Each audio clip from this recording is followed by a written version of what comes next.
They say the worst kind of thief isn't the one who breaks into your home. It's the one who walks through your door with a smile and leaves with your soul. That night during the storm, she didn't just take my clothes or my breath. She took everything.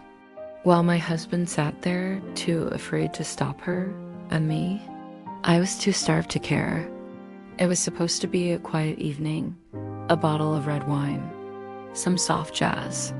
My husband and I seated across from each other, silent again. That silence had become the third person in our marriage. We hadn't touched in weeks, hadn't kissed like we meant it in months, and hadn't really seen each other in years. The rain came suddenly, slapping against the windows like it was trying to get inside. And then a knock. We froze. He got up first, peeking through the curtain. Then he opened the door, and she walked in, soaked, shivering, mysterious. "I'm sorry," she said with a half smile, brushing wet strands from her face. My car broke down. I didn't mean to interrupt. Her voice was soft but sure, like she wasn't used to being told no. My husband glanced at me. I nodded. "Of course," I said. "You can stay until the storm passes." She stepped inside, and the air changed. She introduced herself as Eve, no last name. She dripped water across our wooden floors like breadcrumbs leading to something forbidden. My husband handed her a towel. I poured her a glass of wine. She took it, eyes locked on mine, not in thanks, but in challenge. She didn't sit on the edge of the couch like a guest. She curled into it like it was hers. My husband asked about her car. She gave vague answers, but every time she spoke, her gaze drifted back to me. Her voice was honey and heat. And though I didn't fully understand why I leaned closer, the power flickered. The lights dimmed. So we lit candles.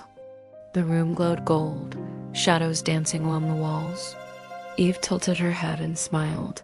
"Let's play a game," she said. "Something simple, something honest."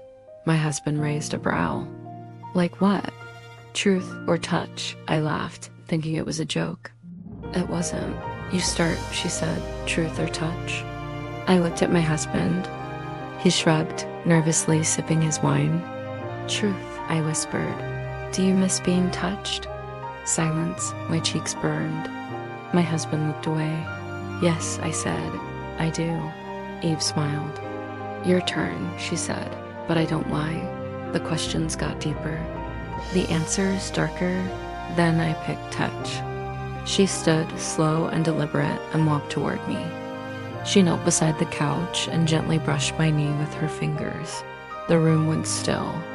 Her touch was soft, curious, electric. My husband looked like he might speak, but said nothing. She turned to him. "Is this okay?" He hesitated. I don't know." "Then watch," she whispered, "until you do." And then she leaned in and kissed my shoulder, delicately, intimately, like she was telling a secret through skin. We moved near the fireplace to warm up, or maybe to melt down. Eve sat behind me, her hands weaving into my hair. Her fingers combed through slowly, deliberately. She leaned in again. "You haven't been touched in so long." "Your body forgot it deserved it." I shivered. My husband stayed seated on the other side of the room, his hands clenched, his lips trembling. I looked at him. "Say something." He blinked. "I'm scared of what happens if I don't stop this." Eve replied for me, "Then don't. Just feel, just watch." And then she led me further into the shadows. She took my hand and guided it to my chest, over my heart. "Can you feel it beating again?" she asked. I nodded, and then I let her undress me, piece by piece, silently, reverently. It wasn't lust, it wasn't betrayal. It was something between. She undid every button like she was unwrapping grief, every strap like she was peeling back years of silence. I wasn't afraid, not of her, not of being naked, not even of being seen. My husband, he didn't move. He looked like a man watching his world unravel thread by thread and doing nothing to stop it. When she kissed me, I didn't kiss back. I surrendered. And in that surrender, I finally felt alive. She was gone. No goodbye. No phone number. Not even a trace of her perfume in the air. I walked to the kitchen. My husband was already there, sitting at the table, staring at nothing. I poured coffee, sat across from him.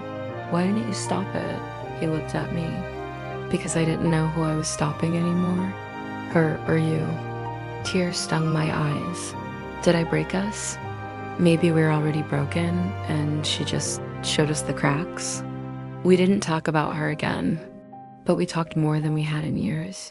Honest, messy, painful truths.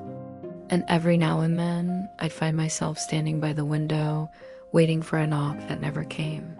She was a storm that passed through, but she left everything soaked, changed, awakened. I was a woman again, not just a wife, not just a shadow at dinner. I had been touched, not just by her hands, but by the truth she forced out of me.